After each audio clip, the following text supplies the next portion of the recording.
morning students. I am Khushboo Pandey of B.Ed semester 4. कल हम लोगों ने सिविक्स में लोकतांत्रिक अधिकार और मौलिक अधिकार के अंतर्गत शोषण के विरुद्ध अधिकार और धार्मिक स्वतंत्रता के अधिकार के बारे में जाना था। ठीक है, तो बच्चों एक बार सबसे पहले हम फिर से रिपीट करेंगे अधिकार किसे कहते हैं। तो अधिकार वे तार्किक दावे होते हैं जिन्हें हमें समाज से स्वीकृति और कानून से मान्यता प्राप्त होती है। ठीक है, और मौलिक अधिकार किसे, अब हम अधिकार के बाद देखेंगे मौलिक अधिकार किसे कहते हैं। तो मौलिक अधिकार उन अधिकारों को कहा जाता है जिसमें व्यक्ति अपने व्यक्तित्व का विकास एवं स्वयं की रक्षा कर सकता है। मौलिक अधिकार हमें संविधान द्वारा प्रदत्त होता है, जिसके द्वारा ही, जिसके बिना मनुष्य अपना विकास बिल्कुल भी नहीं कर सकता है। हमें यदि संविधान द्वारा मौलिक अधिकार प्राप्त है तभी हमारे व्यक्तित्व का सर्वांगीण विकास हो सकता है। ठीक है, तो बच्चों आज हम एक बार हम लोग फिर से हमें भारतीय संविधान के द्वारा कौन कौन से मौलिक अधिकार प्राप्त है एक बार हम लोग देखेंगे।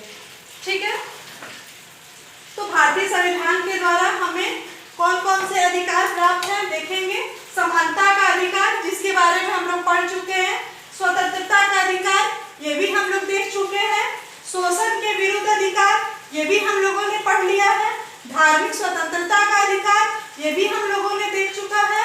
अब हम लोग देखेंगे सांस्कृतिक तथा शिक्षा संबंधी अधिकार और संवैधानिक उपचारों का अधिकार। ठीक है, तो आज हम लोग जो सबसे पहले टॉपिक है सांस्कृतिक तथा शिक्षा संबंधी अधिकार के बारे में देखेंगे।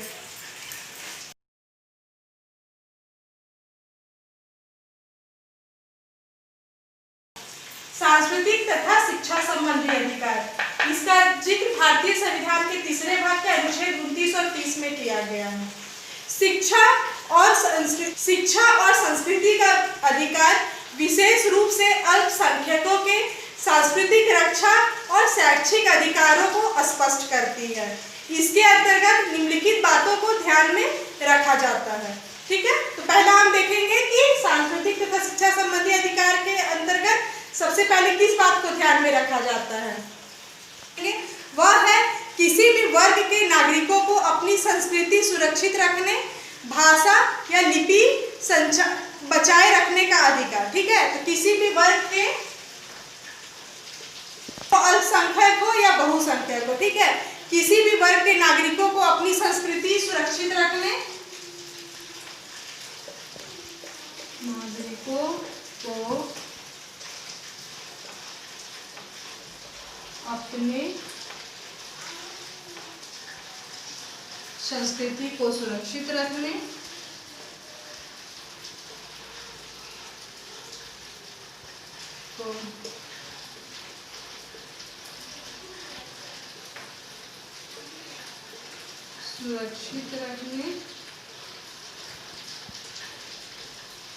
भाषा, किसी भी वर्ग के नागरिकों के अपने संस्कृति को सुरक्षित रखने, भाषा या लिपि को बचाए रखने का भी, भाषा या लिपि को बचाए रखने का भी अधिकार कानून द्वारा, लिपि को बचाए रखने का अधिकार हमें प्राप्त है, कानून द्वारा हमें प्राप्त है। ठीक है, अब जो सांस्कृतिक तथा शिक्षा संबंधी अधिकार के अंतर्गत ये पहला अधिकार हमें प्राप्त है, और दूसरा अधिकार जो हमें प्राप्त है अल्पसंख्यक वर्गों के हितों का संरक्षण। वो अल्पसंख्यक वर्गों के हितों का संरक्षण।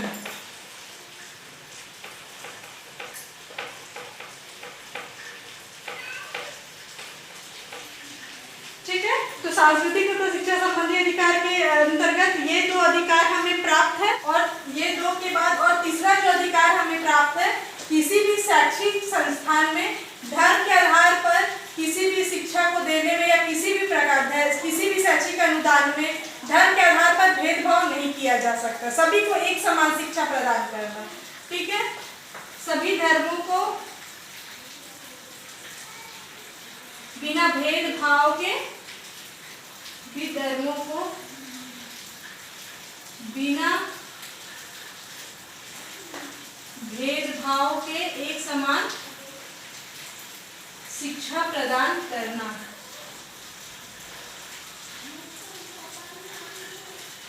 शिक्षा प्रदान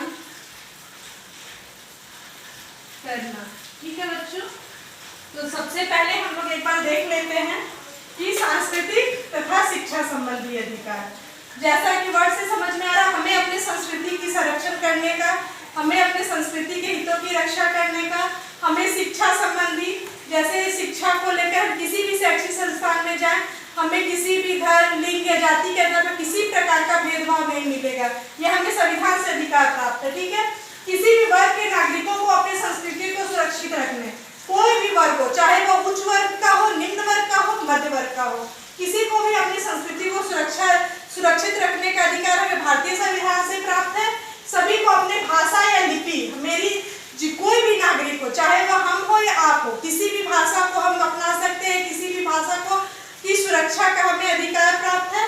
ठीक है, हम अपनी लिपि का भी, हमें जो लिपि है, जो भी भाषा है, हम किसी को भी अपना सकते हैं, उसकी सुरक्षा का अधिकार हमें प्राप्त है, हमें संविधान द्वारा प्राप्त है। अल्पसंख्यक वर्गों के हितों का संरक्षण, हम बहुसंख्यक वर्ग किसी भी तरह से अल्पसंख्यक पर अत्याचार नहीं कर सकते हैं।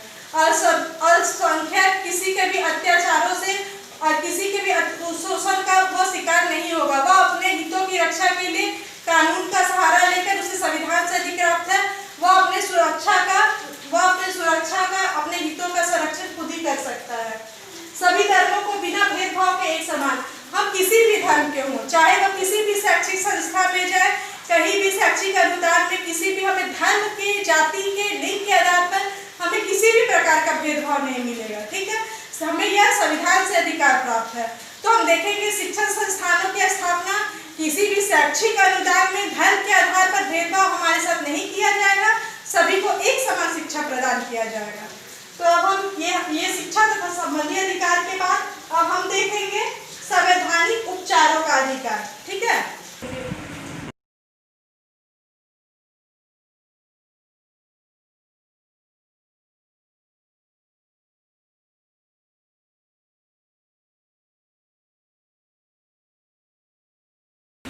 बच्चों अब सांस्कृतिक तथा शिक्षा संबंधी अधिकार के बाद अब हम लोग देखेंगे संवैधानिक उपचार। ये छठा अधिकार है, संवैधानिक उपचारों का अधिकार, छठा, लास्ट वन। ओके, संवैधानिक उपचारों के अधिकार, इसका उल्लेख अनुच्छेद 32 में किया गया, भाग 3 के अनुच्छेद 32 में। संवैधानिक उपचारों के अधिकार के अंतर्गत इसमें सभी 5 मौलिक अधिकारों की रक्षा की जाती है।